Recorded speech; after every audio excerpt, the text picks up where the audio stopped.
2 in the morning, and I'm sitting in my kitchen like some pathetic detective in a cheap novel, nursing cold coffee and counting the ways my wife thinks I'm stupid. The house creaks around me, this fixer-upper that Tara used to call our dream home back when she still pretended to care about our dreams. My name's Eli Travis, and I've spent the last 15 years fixing things for a living. Machines mostly at the tech factory outside town. But tonight, I'm trying to figure out how to fix something that might be beyond repair. My marriage to a woman who thinks I'm too dense to notice her lies. The front door opens with that particular careful quiet of someone trying not to wake the house. Tara's heels click against the hardwood, then stop. She's taking them off, probably cursing under her breath about the noise. Smart woman, my wife. Just not smart enough. "Hey," she calls softly, like she's doing me a favor by announcing herself. "Kitchen," I say. She appears in the doorway, all 5'6" of manufactured perfection. Even at 2 a.m., after whatever networking event she's been at, her blonde hair is still perfectly styled. Her makeup is fresh, too fresh for someone who's been at a business dinner since 7. "You're up late," she says, leaning against the doorframe in that pose she thinks makes her look casual and innocent. "Couldn't sleep. Funny thing about insomnia. Gives you time to think." She moves to the refrigerator, opens it, stares inside like she's contemplating the mysteries of the universe. The light catches her dress. A little black number I've never seen before. Expensive, by the look of it. Way more expensive than what an HR manager at a small-town factory should be wearing. "How was your networking thing?" I ask. "Boring. You know how these corporate dinners are?" "Must have been some dinner. You smell like expensive cologne, not the kind they serve with the chicken." Her back stiffens, just slightly. She closes the refrigerator door and turns to face me. That's when I see it, the look I've been dreading and expecting in equal measure. It's not guilt, it's not shame, it's irritation, like I'm a problem she needs to manage. "What's that supposed to mean?" "It means you smell like another man, Tara. And unless the networking event involved a lot of close dancing, I'm guessing dinner wasn't the main course." She crosses her arms, and there it is, the smirk. The expression that tells me everything I need to know about where we stand. It's not apologetic or defensive. It's almost proud. "You know what, Eli? Maybe it's time we talked about some things." I'm listening. "I'm 33 years old. I'm smart. I'm successful, and I take care of myself. Plenty of men want me." She pauses, letting that sink in. "Maybe you should thank me for the company I keep you." The words hit like a slap, but what stings more is the casual way she delivers them, like she's discussing the weather or what to have for breakfast. I stand up slowly, setting my coffee mug on the counter with deliberate care. "You know what, Tara? I hope you're charging by the hour. Hate to think you're giving away something so valuable for free." Her smirk falters, just for a second. She wasn't expecting that response. I walk past her toward the door, grabbing my keys and wallet from the counter. "I'll be at Doug's for a few days. Give you time to think about whether all those men who want you are worth what you're throwing away." "Eli, wait!" But I'm already walking out. Behind me, I hear her phone buzz on the counter where she left it. In her hurry to follow me, she's forgotten it entirely. I pause at the front door, looking back at the kitchen where the phone sits like a little black rectangle of secrets. Then I walk back, pocket it, and leave my wife standing in our dream house, finally looking uncertain for the first time in months. The phone buzzes again in my pocket as I start my truck. Then again. Someone's really eager to talk to my wife at 2:30 in the morning. Doug's place is a 15-minute drive through the empty streets of our little Maine town. He's my oldest friend, a former cop who now runs a small security business and drinks too much beer. His porch light is on. Doug's an insomniac too, though his comes from 20 years of seeing the worst of people. Before we dive deeper into this story, I have one small request. Please subscribe, drop a like, comment, and hit that hype button to boost this channel so more people can discover these incredible Reddit stories. I knock once and walk in. Doug's sitting in his living room, laptop open, surrounded by empty beer bottles and the detritus of a man who gave up on impressing anyone years ago. Well, he says without looking up. The prodigal husband returns. Let me guess, Tara's working late again? Something like that. He glances at me, takes in my expression, and closes the laptop. Want a beer? Want to help me figure out what my wife's been up to? Doug grins, the expression of a man who's been waiting for this conversation for months. Now you're talking my language. I pull out Tara's phone, and we spend the next hour going through it like archaeologists uncovering a lost civilization. What we find is worse than I expected, and exactly what I feared. Text messages with someone named Derek, coded but obvious. A calendar with meetings that don't match anything on her work schedule. Photos that were definitely not taken at corporate dinners. Derek Voss, Doug says, looking up from his own laptop. Regional director at your factory, married, 2 kids, lives in that new development by the lake. You know him? Know of him. Bit of a reputation as a player. His wife's been asking around town about divorce lawyers. The phone buzzes in my hand. Another message from Derek. Can't wait to see you tomorrow, same time, same place. I show Doug the message. He whistles low. So what's the plan? He asks. I'm thinking about that. But whatever it is, it's going to be slow, careful, and very, very thorough. Doug raises his beer bottle in a mock toast. To the art of revenge, properly executed. To making sure she gets exactly what she deserves. Outside, the first hints of dawn are creeping across the sky. In a few hours, Tara will wake up and realize her phone is gone. She'll panic, wondering what I might have found. She should panic, because what I found is going to change everything. The drunken otter hasn't changed in 20 years, which is exactly why Doug and I meet there when we need to plan something that requires privacy and cheap whiskey. It's the kind of place where conversations disappear into the sticky floors and nobody asks questions about why 2 grown men are hunched over a laptop at 3 in the afternoon. So, here's what we know, Doug says, scrolling through the screenshots I took of Tara's phone before returning it this morning. Derek Voss, 42, married to Linda Voss, 2 teenage kids. Been with the company for 8 years. Worked his way up from production manager to regional director. Clean record, pays his taxes, coaches Little League. Sounds like a real pillar of the community. Yeah, well, pillars can be hollow. Doug clicks to another screen. Did some digging through public records. Bought his wife a new car 6 months ago, right around the time these messages with Tara started getting frequent. Guilt gift, maybe? I study the timeline Doug's put together. It's depressingly thorough. A roadmap of my marriage's destruction laid out in dates and dollar amounts. What about the apartment? Rented under his company's name. Executive housing, they call it. For visiting clients and consultants. Doug grins. Convenient, right? The apartment is where most of their meetings happen, according to the calendar on Tara's phone. Every Tuesday and Thursday, plus the occasional weekend emergency. I'd been wondering why she'd suddenly become so dedicated to her job. Here's what I'm thinking, I say, leaning back in the cracked vinyl booth. We don't go nuclear, not yet. We start small, let them think they're still in control. I like where this is going. Tara's got 3 things she cares about: her reputation, her job, and her social life. Derek's got the same 3, plus his marriage. We start picking at the edges, see how they react. Doug orders another round and opens a different program on his laptop. You know, it's funny how much information people put online these days. Take Derek, for example. He turns the screen toward me. Active on social media, lots of photos with the family. But look at this. He's pulled up Derek's Instagram account. Most of the photos are exactly what you'd expect. Family barbecues, vacation shots, the occasional motivational quote about success and hard work.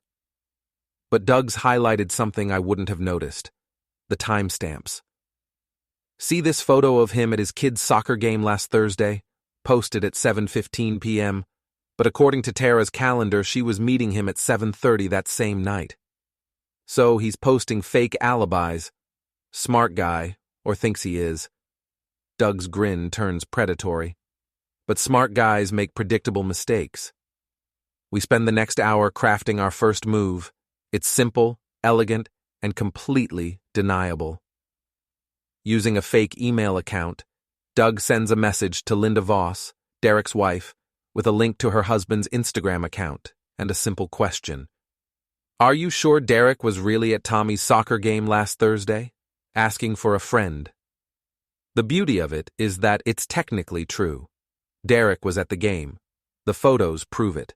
But the timing is off, and any wife who's already suspicious will notice that discrepancy. Phase 1, Doug says, hitting send. Plant the seed of doubt. What about Tara? Oh, I've got something special planned for your wife. He shows me what he's been working on while we talked.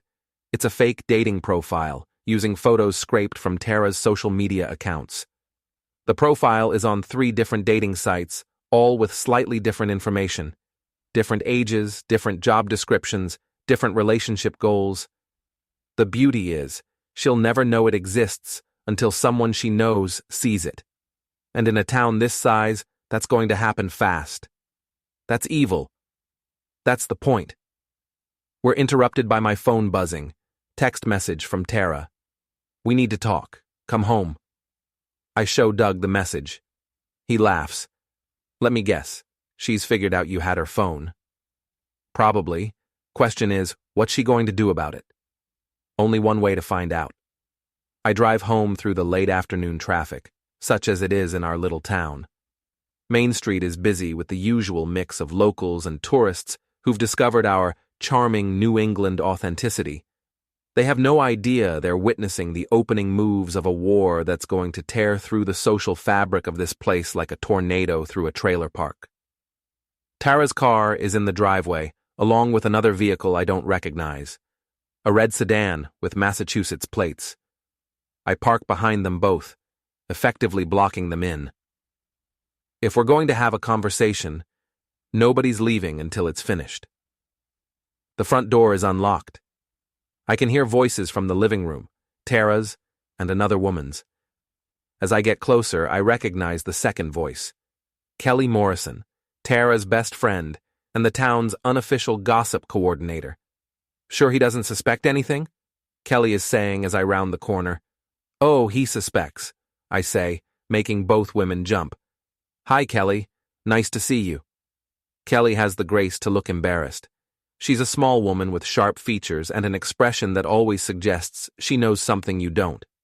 Today she looks like she'd rather be anywhere else. Eli, she says. I was just helping my wife figure out her next move? That's thoughtful of you. Tara stands up from the couch, and I can see she's been crying. Her makeup is smudged, her hair is messed up, and she's wearing the same clothes from last night. She looks like a woman whose world is falling apart. Good. You took my phone, she says. I borrowed it. Then I gave it back. This morning, remember? You were still asleep when I left it on your nightstand. You went through it. I looked at it. Amazing what you can learn about a person from their phone. Kelly shifts uncomfortably in her chair. Maybe I should go. No. Stay, I say. This concerns you too, doesn't it? I mean, you've been covering for Tara, helping her with her alibis, making sure she had someone to corroborate her stories about all those late nights and weekend emergencies. Kelly's face goes pale. Tara shoots her a warning look, but it's too late. I don't know what you're talking about, Kelly says, but her voice lacks conviction. Sure you do.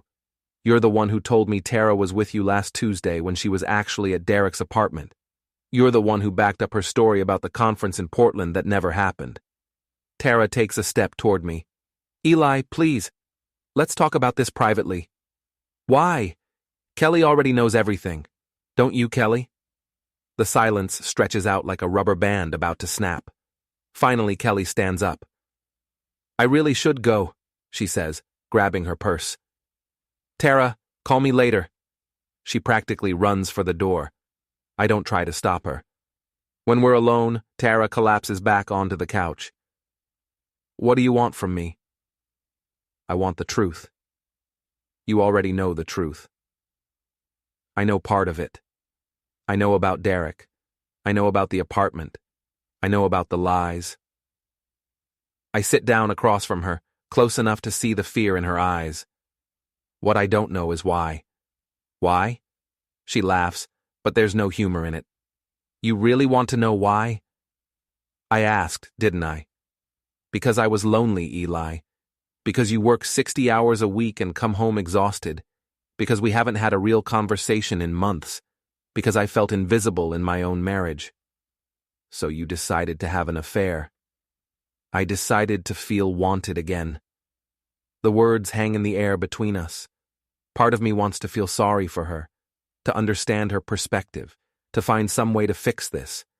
But then I remember the smirk from last night, the casual cruelty of her words, the months of lies and deception. Well, congratulations, I say. You got what you wanted. Derek wants you. Probably lots of men want you. The question is, what are you going to do about it? What do you mean? I mean, are you going to leave me for him? Are you going to end this charade and start over with your new life? She stares at me for a long moment. I don't know. Then let me help you figure it out. I stand up and walk toward the door. I'm staying at Doug's for the rest of the week. That gives you time to decide what you want. But Tara, whatever you decide, there are going to be consequences. For both of you. What's that supposed to mean? It means the game has changed. You're not the only one with secrets anymore. I leave her sitting there, probably wondering what I meant by that last comment. The truth is, I'm not entirely sure myself. But Doug and I have planted our first seeds, and now we wait to see what grows. My phone buzzes as I'm getting into my truck. Text message from an unknown number. This is Linda Voss. We need to talk. Phase 1, complete. Linda Voss looks exactly like what you'd expect from a factory director's wife in a small Maine town. Carefully maintained blonde hair, expensive but conservative clothes, and the kind of smile that doesn't quite reach her eyes. We're sitting in a coffee shop 2 towns over, far enough from home that we won't run into anyone we know. Thank you for meeting me, she says, stirring sugar into her latte with mechanical precision. I wasn't sure you'd come. Your message was pretty compelling. She'd texted me yesterday with a simple request. I think our spouses are having an affair. We should compare notes. How long have you known? I ask. Suspected? About 3 months. Known for certain? Since last Tuesday, when you sent me that message about Derek's Instagram timeline. That wasn't me? No, but it was someone who wanted me to pay attention. And once I started looking, she pulls out her phone and shows me a folder of screenshots. Derek's been sloppy, or maybe he wanted to get caught. Sometimes I think men do that when they're too cowardly to end things themselves. The screenshots tell a story that's depressingly familiar. Unexplained charges on credit cards, changes in routine, new clothes and cologne, sudden interest in working late and weekend emergencies. What do you want to do about it? I ask. I want him to suffer. The words come out flat and cold, without emotion. Not physically, I'm not that kind of person, but I want him to lose everything he thinks is so important. His job, his reputation, his comfortable little life. What about your marriage? My marriage ended the day he decided I wasn't enough for him. She takes a sip of her latte. Now it's just a matter of cleaning up the mess. I like Linda Voss. She's practical, focused, and angry in all the right ways. I might be able to help with that, I say. I was hoping you'd say that.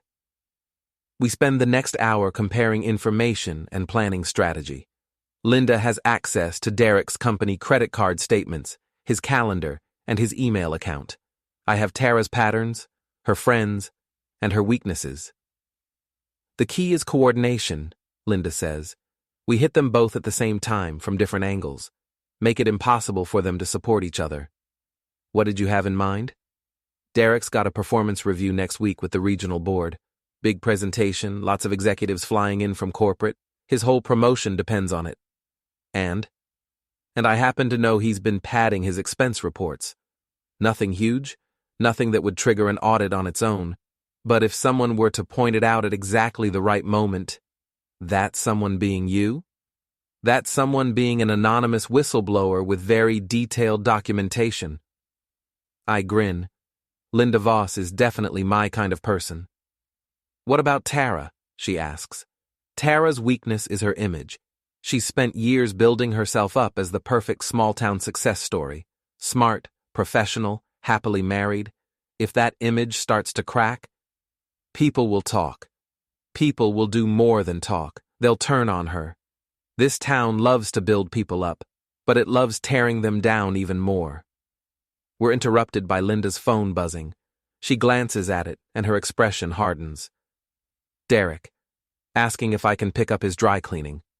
She types a quick response. I told him I'm busy. He can get it himself. How's he handling your new attitude? Confused, mostly. He's used to me being accommodating. The dutiful wife who doesn't ask questions and doesn't make demands. And now? Now I ask lots of questions. About where he's going, who he's meeting, why he needs to work so late. He thinks I'm being paranoid. Are you going to tell him you know? Eventually, but not until I'm ready. Not until I have everything in place. We part ways with a plan and a timeline. Linda will handle Derek's professional destruction. I'll focus on Tara's social annihilation. We'll coordinate our attacks to maximize damage and minimize their ability to recover. It's elegant, efficient, and completely ruthless. I'm halfway home when my phone rings. Doug. You need to get over here, he says. We've got a situation. Doug's house is in chaos when I arrive. His laptop is open on the kitchen table, surrounded by printouts and empty beer bottles. He's pacing back and forth like a caged animal. What's wrong? Your wife's not as stupid as we thought. He shows me his laptop screen. It's a Facebook post from Tara, time-stamped an hour ago. Some people in this town have nothing better to do than spread lies and create fake profiles to hurt others. I want everyone to know that I am not on any dating sites, and anyone claiming to be me online is a fraud. Please report any suspicious profiles you might see. Thank you to my real friends for your support during this difficult time. She found the profiles. Gets worse. Look at the comments. The post has dozens of responses, mostly from Tara's friends and co-workers expressing shock and support. But buried in the middle is one that makes my stomach drop. Tara, this is terrible. I saw one of those fake profiles on Match.com yesterday and reported it immediately. Who would do such a thing? Kelly. Kelly's covering for her. More than that. Look at this. Doug shows me another screen, a private message thread between Tara and Kelly that he's somehow managed to access. How did you get this? Kelly's not as careful with her passwords as she thinks. Anyway, look what they're planning. The messages are from this morning, right after my confrontation with Tara. Tara, Eli knows everything. He went through my phone. Kelly, what are you going to do? Tara, fight back. If he wants to play dirty, I can play dirty too. Kelly, what do you need from me? Tara, remember that video from Eli's birthday party 3 years ago, the karaoke thing? Kelly, oh God, yes. You still have that? Tara, I have everything. Time to remind people what kind of man my husband really is. What video? Doug asks. I close my eyes and lean back in my chair. My 35th birthday party. Here, actually, in your backyard. I got really intoxicated and did karaoke to my way. Took my shirt off halfway through, tried to dance on your picnic table, and Tara recorded it. Tara recorded everything back then, said she wanted to preserve the memories. Well, she's about to preserve your reputation right into the ground. Doug's right. The video is embarrassing enough that it could seriously damage my standing at work, especially with the union leadership. I've spent years building credibility as a straight-laced, reliable guy. One drunken karaoke performance, taken out of context, could undo all of that. When do you think she'll release it? Soon. Probably tonight or tomorrow, when it'll get maximum visibility. I think about Linda Voss and our careful plans, about the coordinated attack we've been preparing. All of that becomes irrelevant if Tara destroys my reputation first. We need to move faster, I say. How much faster? Tonight. We hit them both tonight before Tara can release that video. Doug grins. Now you're talking. What did you have in mind? Something public. Something that'll make them too busy defending themselves to worry about attacking me. I like it. What's the target?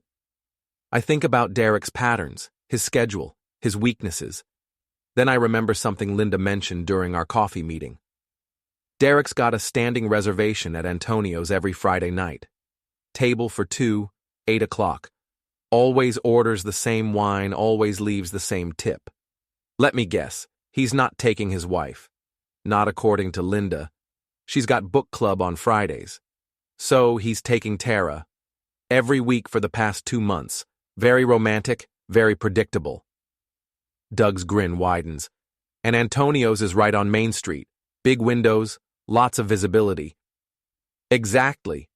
What do you think would happen if someone were to, say, accidentally run into them during their romantic dinner? Accidentally? With a camera, and maybe a few friends who just happen to be in the neighborhood. You want to out them publicly. I want to make it impossible for them to deny what they're doing, force them into the open where everyone can see them. Doug closes his laptop and starts gathering his equipment. This is going to be fun. This is going to be war. We spend the next few hours preparing. Doug contacts a few of his friends, former cops, security guys, people who know how to handle themselves in a confrontation without escalating to violence. I reach out to Linda and fill her in on the change of plans. Tonight? She asks. Are you sure? Tara's planning to release some embarrassing material about me. If we don't move first, we lose the initiative. What do you need from me? Just be ready. When this goes down, Derek's going to be looking for someone to blame. Make sure it's not you. Don't worry about me. I can handle my husband. By 7:30, we're in position. Doug and his friends are scattered around Main Street, trying to look casual while keeping Antonio's under surveillance. I'm parked across the street with a clear view of the restaurant's entrance. At 8:05, Derek's BMW pulls up to the curb. He gets out first. Tall, well-dressed, confident. The kind of man who's never had to worry about consequences. Then Tara emerges from the passenger side, and my breath catches. She's wearing a red dress I've never seen before, her hair is styled differently, and she's laughing at something Derek said. She looks happy. Genuinely, radiantly happy in a way I haven't seen in years. For a moment, I almost call the whole thing off, almost drive away, and let them have their dinner, their affair, their happiness. Then I remember the smirk, the casual cruelty, the months of lies. I pick up my phone and send Doug a simple message. Go. What happens next unfolds like a choreographed dance. Doug and his friends converge on the restaurant from different directions, timing their arrival for maximum impact. I get out of my truck and cross the street, my phone's camera already recording. Through the big windows of Antonio's, I can see Derek and Tara at their usual table, wine glasses raised in a toast. They're completely oblivious to what's about to happen.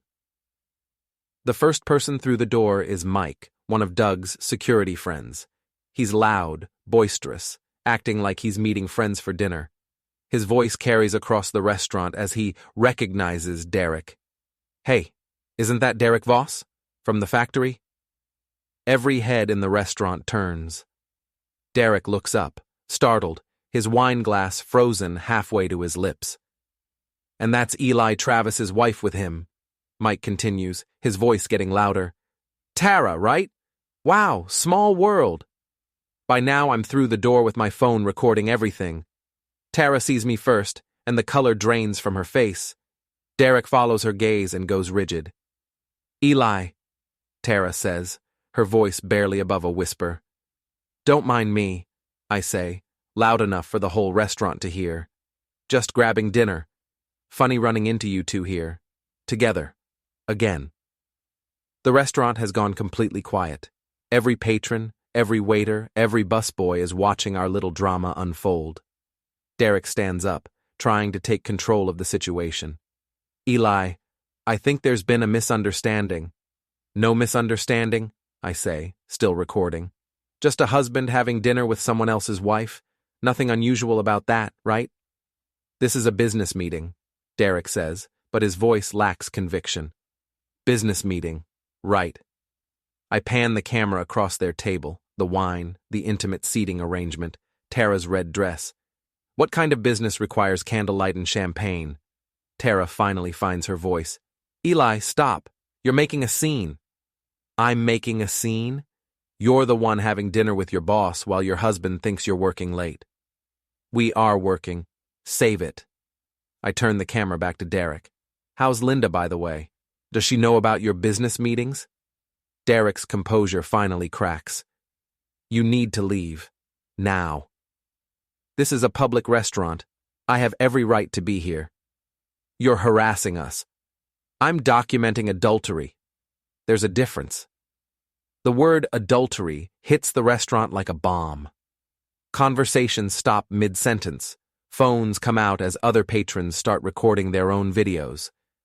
Tara grabs her purse and stands up. I'm leaving. Good idea, I say. Wouldn't want people to get the wrong impression. She pushes past me toward the door. Derek close behind her. I follow them outside, still recording, Doug and his friends forming a loose circle around us. This isn't over, Derek says, pointing a finger at my chest. You're right, I say. It's not.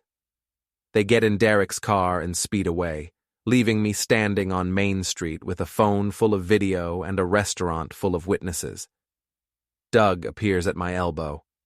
Well, that was subtle. Subtle wasn't the goal. Mission accomplished then. By tomorrow morning, everyone in town will know about Derek and Tara. I look back at Antonio's, where patrons are still staring out the windows and talking excitedly among themselves. Some are already posting to social media, sharing their own videos of the confrontation. Phase 2? Complete, I say. What's Phase 3? Phase 3 is when they try to hit back, and we'll be ready for them. My phone buzzes. Text message from Linda. I saw the video on Facebook. Well done. Derek just got home, and he's furious. Time for Phase 3 on my end. The war has officially begun. The video goes viral by Saturday morning, at least as viral as anything gets in a town of 8,000 people. By the time I wake up at Doug's place, my phone has 17 missed calls and 43 text messages. Half are from people wanting to know if the video is real, and half are from people offering support, gossip, or unsolicited advice about my marriage. Doug is already up, laptop open, monitoring the social media fallout like a general tracking troop movements. You're famous, he says, showing me his screen. The video's been shared 230 times on Facebook alone. Someone posted it to the town's community page, and the comments are, well, see for yourself. I scroll through the responses. They range from supportive, Eli deserves better than that cheating witch, to scandalized, I can't believe Tara would do something like this, to purely gossipy. I always thought something was going on between her and Derek, but it's the responses from Tara's friends that interest me most. Kelly has posted a long defensive comment about how people shouldn't judge based on appearances, and that there might be more to the story. A few other women have liked her comment, but the support seems thin.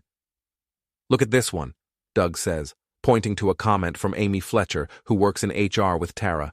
She's not exactly rushing to defend her colleague. Amy's comment is diplomatically neutral. I think we should all respect everyone's privacy during this difficult time. But the subtext is clear. She's distancing herself from Tara without openly condemning her. Office politics, I say. Amy's been gunning for Tara's job for years. This gives her an opening. Speaking of office politics, you might want to check your work email. Doug's right. I have 3 messages from my supervisor, 2 from union representatives, and 1 from HR. The general theme is concern about personal matters affecting workplace dynamics and a request to meet first thing Monday morning. They're worried about drama spilling over into the factory, Doug says. Can't blame them. Derek's my wife's boss, and now everyone knows they're sleeping together. That's a lawsuit waiting to happen. My phone rings. Linda Voss. Good morning, she says, and I can hear the satisfaction in her voice. I trust you've seen the social media response? Hard to miss. How's Derek handling it? Not well. He spent most of last night pacing around the house, making phone calls, trying to figure out how to contain the damage. This morning, he's locked himself in his home office, supposedly working on damage control. What kind of damage control? He's calling in favors, trying to get people to take down the video, spinning the story as a misunderstanding blown out of proportion by a jealous husband. Is it working? Not really. Too many people saw it firsthand, and the video speaks for itself. But he's not giving up. What about the other thing? The expense reports? Already submitted to corporate. Anonymous tip with full documentation. Derek doesn't know yet, but he will soon. When? Monday morning, right about the time he's supposed to give his big presentation to the regional board. The timing is perfect. Derek will be blindsided by the investigation just when he needs to appear competent and trustworthy to his superiors. What about Tara? Linda asks. Any word from your wife? Nothing direct, but I'm sure she's planning something. The video you mentioned, the karaoke thing? Maybe, or something else. Tara's creative when she's cornered. Well, be careful. Desperate people do stupid things.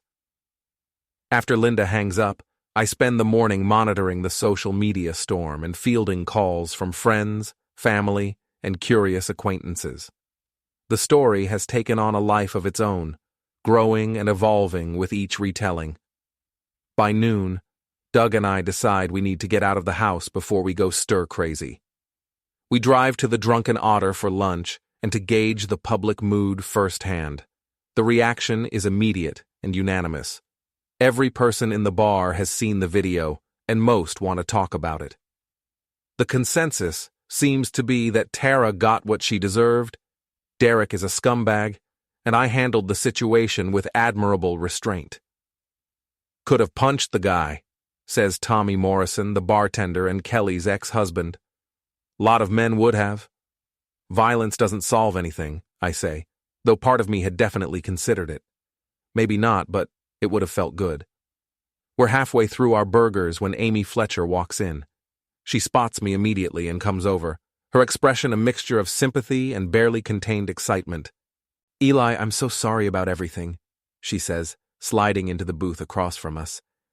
I had no idea Tara was... I suspected something was going on. But I never thought... What did you suspect? Little things. She'd been coming in late, leaving early, taking long lunches, and she was always on her phone, texting someone. When I asked about it, she said it was work-related, but... Amy shrugs. It didn't feel like work. Why didn't you say anything? What was I supposed to say? Hey, Eli, I think your wife might be cheating. Besides, I wasn't sure, and Tara's my supervisor. Was, Doug corrects. Past tense. Amy looks confused. What do you mean? You haven't heard? Corporate's launching an investigation into the HR department. Something about improper relationships affecting workplace dynamics. This is news to me, but Doug delivers it with such confidence that I don't contradict him. Amy's eyes widen. An investigation? Makes sense, right? Derek's a regional director, Tara's in HR, they're having an affair. Corporate can't ignore that kind of liability. Oh my God, Amy breathes. What does that mean for the rest of us? Probably nothing if you've been doing your job properly, but anyone who's been covering for them, helping with alibis, looking the other way. Doug shrugs. Well, corporate doesn't like accessories. Amy goes pale. I never covered for anyone. Good. Then you have nothing to worry about.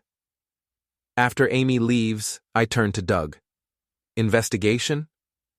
There will be, once Linda's evidence hits Derek's bosses, and once corporate realizes the legal exposure they're facing, they'll have to investigate the whole department. You think Amy was covering for them? I think Amy's scared enough to throw Tara under the bus to save herself, and that's exactly what we want. The afternoon brings more developments. Kelly posts a long Facebook rant about fake friends and people who believe everything they see online. It's clearly directed at the people who've been sharing the video and commenting on Tara's situation. But the post backfires. Instead of generating sympathy for Tara, it makes Kelly look defensive and out of touch. The comments are brutal. Maybe if Tara didn't want people talking, she shouldn't have been cheating in public. Fake friends? What about fake wives? Kelly, honey, we all saw the video. There's no spinning this. By evening, even Kelly's post has been taken down. Sunday brings the next phase of fallout. I'm at Doug's, grilling burgers in his backyard, when my neighbor Mrs. Rourke calls. Eli, dear, I hope you don't mind me calling, but I thought you should know. There are people at your house. Mrs. Rourke is 78 years old and has made neighborhood surveillance her primary hobby since her husband passed 5 years ago. Nothing happens on our street without her knowledge. What kind of people? Well, Tara's there, of course. But she's got several other people with her. That friend of hers, Kelly, and some men I don't recognize. They've been loading things into a truck for the past hour. What kind of things? Furniture, mostly, and boxes. Lots of boxes. So Tara's moving out. Part of me feels relief. At least we're past the pretense of trying to save our marriage. But another part feels a stab of loss for what we used to have. Are they taking everything? Hard to say from here, but it looks like quite a bit. Oh, and Eli? One of the men has been taking pictures of the house, the outside, I mean, with a professional-looking camera. That's interesting. What kind of pictures? I'm not sure, but he spent a lot of time on the front porch and around your workshop in the back. Thanks for letting me know, Mrs. Rourke. Of course, dear. I'm so sorry about all this. Tara never deserved you. After I hang up, Doug and I drive by the house. The moving truck is gone, but Tara's car is still in the driveway. Through the front windows, I can see that the living room has been stripped of most of its furniture. She's really doing it, Doug says. Looks like it. You okay with that? I think about the question. Am I okay with my marriage ending? With Tara choosing Derek over me? With 15 years of shared history being reduced to a property division and a divorce filing? Yeah, I say, and I'm surprised to realize I mean it. I think I am. Good, because I have a feeling this is just the beginning. He's right. Tara's moving out is a tactical retreat, not a surrender. She's regrouping, planning her next move, gathering resources for the real battle. But so are we. And unlike Tara and Derek, we know what's coming. Monday morning arrives with all the subtlety of a freight train. I'm at the factory by 7 a.m., an hour before my shift starts, hoping to get ahead of whatever drama the day might bring. I don't have to wait long. Derek's BMW is already in the executive parking lot, along with several other cars I don't recognize, rental cars with corporate plates. The regional board meeting is today, and Derek's bosses are here to see his big presentation. They have no idea what they're about to witness. At 8:30, my supervisor calls me into his office. Jim Patterson is a decent guy who's been caught in the middle of a situation he never asked for. Eli, we need to talk about this situation with your wife and Derek. What about it? Corporate's asking questions. They're concerned about potential harassment claims, workplace retaliation, that sort of thing. I haven't done anything to Derek at work. I know that. But the video, the public confrontation, it's created an uncomfortable situation for everyone. Uncomfortable for who? Derek? Because he got caught cheating with a subordinate's wife? Jim sighs. Look, I'm not taking sides here, but Derek's claiming you've been harassing him, trying to damage his reputation, interfering with his work relationships. His work relationships? Is that what we're calling adultery now? Eli, Jim, I recorded a video of my wife having dinner with her boss. Everything I said was true. Everything I did was legal, and everything that happened was in public. If Derek's uncomfortable with that, maybe he should have thought about it before he started screwing my wife. Okay, I get it. But corporate wants to make sure there won't be any more incidents. Define incidents. Confrontations, arguments, anything that could escalate into violence or create a hostile work environment.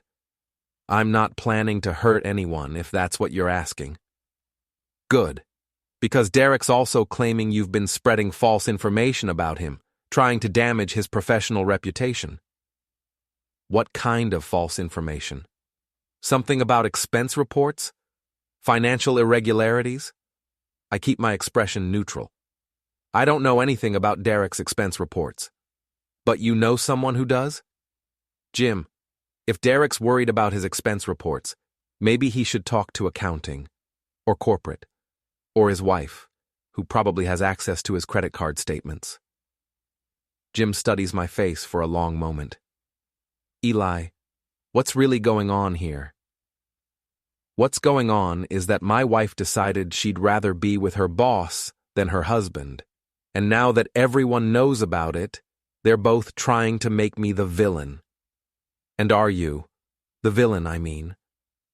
I think about Linda Voss and her anonymous tip to corporate, about Doug's social media manipulation, about the carefully orchestrated public humiliation at Antonio's restaurant. I'm just a guy whose wife cheated on him, I say. Everything else is consequences. Jim nods slowly. Okay. But Eli? Be careful. Derek's got friends in corporate, and he's not going to go down without a fight. Neither am I. I'm back on the factory floor when the real fireworks start. Word spreads quickly through the building. Derek's presentation has been postponed. Corporate investigators are in his office, going through files and asking questions about financial discrepancies. By lunch, the rumors are flying. Derek's been suspended pending investigation. His computer and files have been seized. Security has been asking questions about his relationship with HR staff. And somewhere in the middle of it all, Tara gets called into a meeting with corporate investigators. She emerges 2 hours later, looking shaken and pale. Word is that she's been placed on administrative leave while they investigate potential conflicts of interest and policy violations. Doug finds me in the break room, grinning like a man who's just won the lottery. Linda outdid herself, he says. The expense report thing was just the beginning. Once corporate started digging, they found all kinds of irregularities. Falsified overtime, unauthorized use of company resources, potential harassment claims that got buried in HR. Harassment claims? Turns out Derek's got a history. 3 different women filed complaints over the past 2 years, and somehow they all got lost in the system. Guess who was in charge of processing those complaints? Tara. Bingo. Corporate's looking at a pattern of misconduct and cover-up. Derek and Tara aren't just facing adultery charges anymore. They're looking at potential criminal liability. Criminal? Fraud, conspiracy, obstruction of justice. Maybe not enough for prosecution, but definitely enough to end their careers. I sit back in my chair, trying to process the magnitude of what's happening. What started as a simple revenge plot has evolved into something much bigger and more serious. Doug, what have we done? We've given them exactly what they deserve, he says. No more, no less. But criminal charges? Hey, we didn't make Derek falsify expense reports or bury harassment complaints. We just made sure the right people found out about it. And Tara? Tara made her choices. She chose Derek over you. She chose to help him cover up his misconduct. She chose to put her career ahead of doing the right thing. Now she gets to live with the consequences. My phone buzzes. Text message from an unknown number. We need to talk. Meet me at the Lake Road tonight at 8. Come alone. T. I show Doug the message. His expression turns serious. That's not good. Why? Because desperate people do desperate things, and your wife just lost everything. You think she's dangerous? I think she's got nothing left to lose, and that makes anyone dangerous. So what do? You go. But you don't go alone. The message said come alone. It didn't say anything about backup staying out of sight. Doug's right. If Tara wants a final confrontation, I'll give her one. But I'll do it on my terms, not hers. What time? Doug asks. 8 o'clock. Lake Road. We'll be there at 7:30. And Eli? Yeah? Bring your phone. Whatever she's planning to say, we want it on record. As I head back to work, I can't shake the feeling that tonight will determine how this whole thing ends.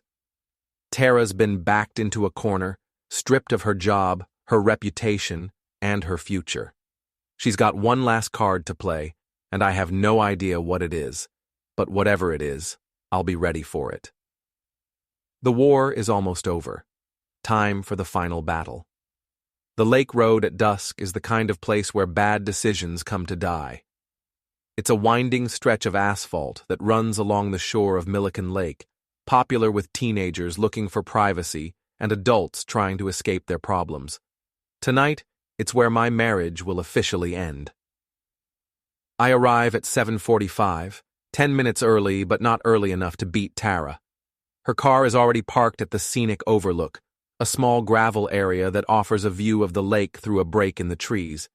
She's sitting on the hood, smoking a cigarette, something I haven't seen her do in years. Doug and his friends are positioned at strategic points along the road, close enough to intervene if things go wrong, but far enough away to stay invisible. My phone is in my shirt pocket, recording app already running. Tara looks up as I approach. Even in the fading light, I can see that the past few days have taken their toll. Her usually perfect hair is pulled back in a messy ponytail. Her makeup is minimal and she's wearing jeans and a sweatshirt instead of her usual professional attire. "You came," she says. "You asked me to." "I wasn't sure you would, after everything that's happened." "What did you want to talk about?" She takes a long drag from her cigarette, then flicks it into the woods. "I wanted to tell you that you win." This wasn't a game, Tara. Wasn't it? You and your friend Doug, plotting and scheming, destroying everything Derek and I built together? You built it on lies. So did we. She slides off the hood of her car and faces me directly. Our whole marriage was built on lies, Eli. We both know that. What's that supposed to mean? It means you never loved me. Not really. You loved the idea of me, the trophy wife who made you look successful and stable. But you never loved who I actually was. And who are you actually? I'm someone who needs more than you could give me. More attention, more excitement, more everything. So you found it with Derek. I found it with Derek, yes, and with others before him. The words hit like a physical blow. Others? Did you really think Derek was the first? God, Eli, you're so naive.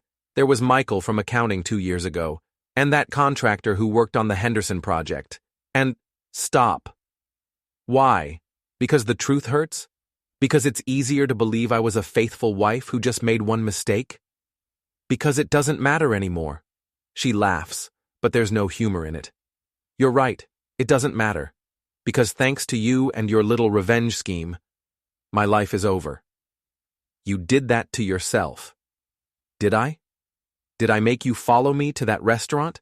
Did I make you record that video and humiliate me in front of the whole town? You made the choice to cheat. Everything else was consequences.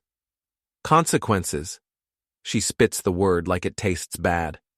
You want to talk about consequences? I lost my job today, Eli. Not just suspended, fired. Corporate says I'm unemployable in my field because of the ethics violations. What ethics violations? Don't play dumb. I know it was you who tipped them off about Derek's expense reports. You and that witch, Linda Voss. I don't know what you're talking about. Right. And I suppose you don't know anything about the harassment complaints either? The ones that mysteriously surfaced during the investigation? What harassment complaints? The ones Derek supposedly covered up. The ones I supposedly helped him bury. She starts pacing back and forth in front of her car. Funny thing is, those complaints were handled properly, by the book, but somehow the documentation got altered, made to look like we were covering things up. This is news to me. Linda didn't mention anything about altering documents. Maybe the documentation was wrong to begin with, I say. Or maybe someone with access to HR files decided to do a little creative editing. You're paranoid. Am I? Let me ask you something, Eli.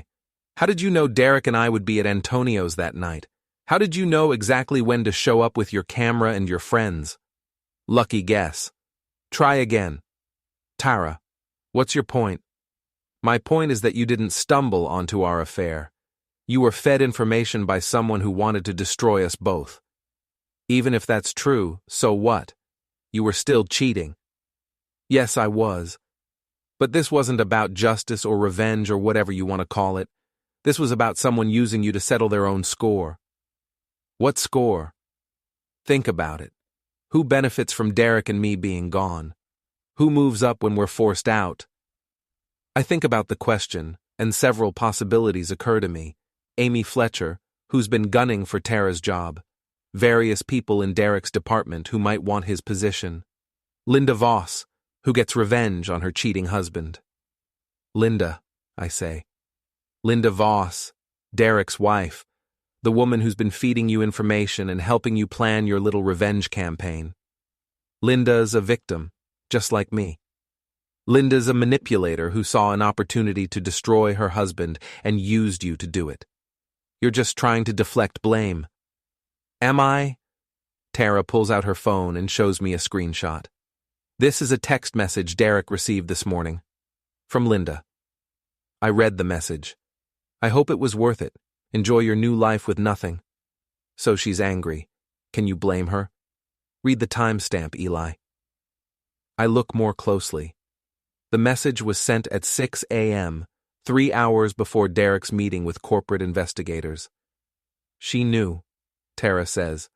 She knew exactly what was going to happen and when, because she planned it.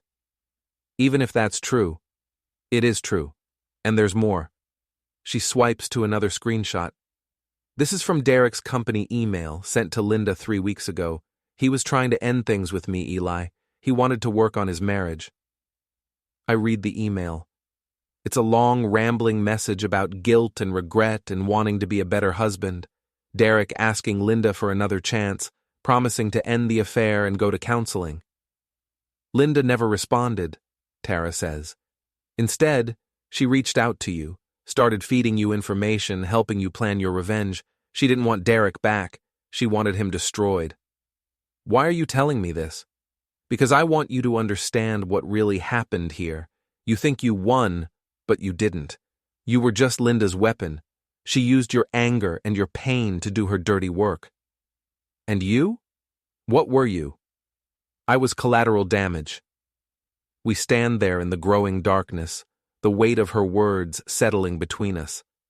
Part of me wants to dismiss what she's saying as desperate lies, but another part recognizes the ring of truth. What do you want from me? I ask. I want you to know that Derek and I are leaving town. Tonight. We're driving to Boston, then flying to California where Derek's brother lives. We're going to start over somewhere nobody knows us. Together? Together. Because thanks to you and Linda, we don't have anything else left. Tara, I'm not asking for forgiveness. I'm not asking you to feel sorry for me. I made my choices, and I'll live with them. But I want you to understand that you made choices too. And someday, you're going to have to live with them.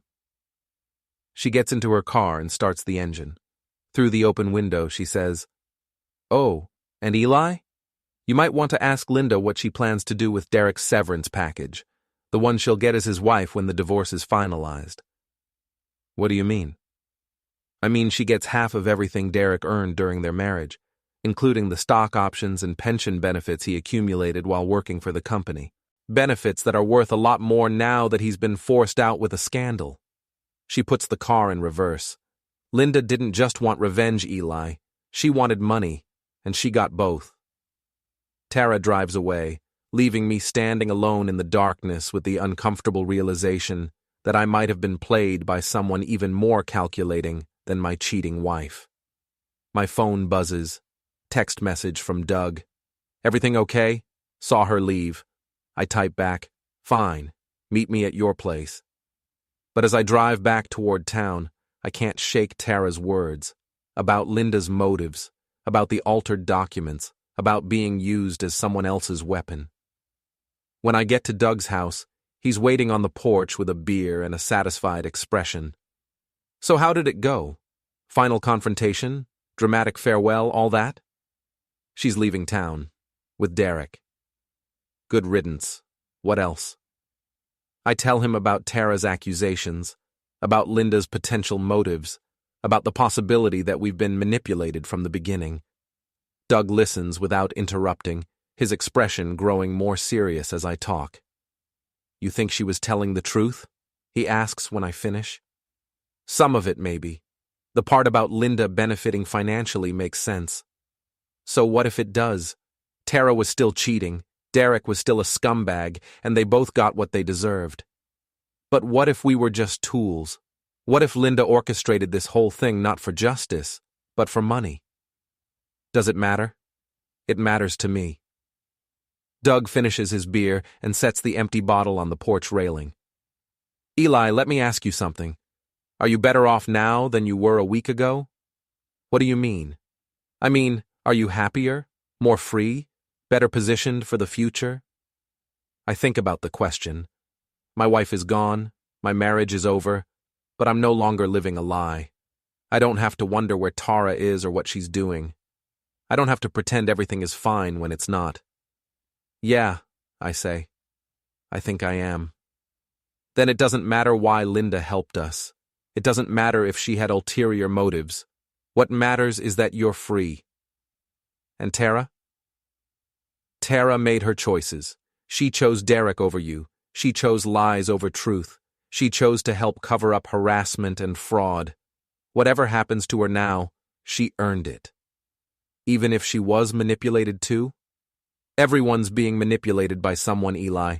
The question is whether you're going to let that stop you from living your life. Doug's right, of course. Whatever Linda's motives, whatever games she might have been playing, the fundamental facts remain unchanged. Tara cheated. Derek abused his position. They both lied, repeatedly and systematically. Everything else is just details. My phone rings. Linda Voss. "I heard they're leaving town," she says without preamble. "News travels fast." "Small town, are you okay?" "I'm fine. What about you?" "I imagine Derek's departure solves some problems for you." "It solves all my problems. I'm filing for divorce tomorrow, and thanks to his recent termination, I'll get a very favorable settlement." Tara mentioned something about that. Did she? What else did she mention? She seemed to think you orchestrated this whole thing, used me to get revenge on Derek while positioning yourself for a financial windfall. Linda is quiet for a long moment. When she speaks again, her voice is different, colder, more calculating. "Does it matter?" That's what Doug asked. "And what did you tell him?" I told him I wasn't sure. "Well, let me help you figure it out. Derek cheated on me repeatedly over the past 5 years, not just with Tara, but with at least 3 other women I know about. He stole money from his company, he buried harassment complaints, and he made my life miserable while doing it. So you decided to destroy him. I decided to make sure he faced consequences for his actions. The fact that those consequences also benefit me financially is just poetic justice. And me? Was I just a convenient weapon? You were a man whose wife was cheating on him. I gave you information and support. What you did with that information was your choice. But you knew what I'd do with it. I hoped you'd do something. I didn't know exactly what. The harassment complaints. Did you alter the documentation? I corrected the documentation. Derek had been pressuring people to downplay complaints, minimize incidents, make problems disappear. I simply made sure the original, unedited versions reached corporate. That's not what Tara said. Tara said whatever she thought would make you doubt yourself and your actions. Don't let her manipulate you now, after everything she's put you through. I think about this, about truth and lies, about manipulation and justice, about the difference between revenge and consequences. Linda, Yes? I don't care. What? I don't care if you used me. I don't care if you manipulated the situation for your own benefit. I don't care if this was all part of some master plan. Why not? Because Tara's gone. Derek's gone. I'm free. And for the first time in years, I can see a future that doesn't involve pretending to be happy in a marriage that was making me miserable. So we're good? We're good. Good. Because I have a proposition for you. What kind of proposition? Derek's severance package includes the lease on that executive apartment, the one where he and Tara used to meet. It's paid through the end of the year, and I have no use for it. You're offering me an apartment? I'm offering you a fresh start. New place, new beginning. No memories of Tara or your old life. Why? Because you helped me when I needed it. And because I think you deserve better than going back to that house full of ghosts. I look at Doug, who's been listening to my side of the conversation with growing amusement. Can I think about it? Of course, but don't think too long. Fresh starts have expiration dates. After Linda hangs up, Doug and I sit in comfortable silence, watching the stars come out over our little town. So, he says eventually, what's the verdict? Hero or victim? Does it matter? Not even a little bit. Then I guess I'm whatever I choose to be. And what do you choose? I think about Tara, driving toward a new life with a man who's lost everything. I think about Linda, collecting the pieces of Derek's shattered career and turning them into her own financial security. I think about myself, sitting on a porch with my best friend, finally free of the lies and pretense that have defined my life for the past several years. I choose to be happy, I say. Good choice. Yeah, I say, pulling out my phone to text Linda about the apartment. I think it is. In the distance, I can see lights coming on in houses throughout our little town. People settling in for the evening, dealing with their own problems and secrets and complicated relationships. Tomorrow, they'll all be talking about Derek and Tara, about the scandal that rocked their quiet community. Some will take sides, some will judge, some will use the story as a cautionary tale about the dangers of infidelity and corruption. But tonight, for the first time in months, I'm not worried about what anyone else thinks. Tonight, I'm just a man who got his life back, and that's enough.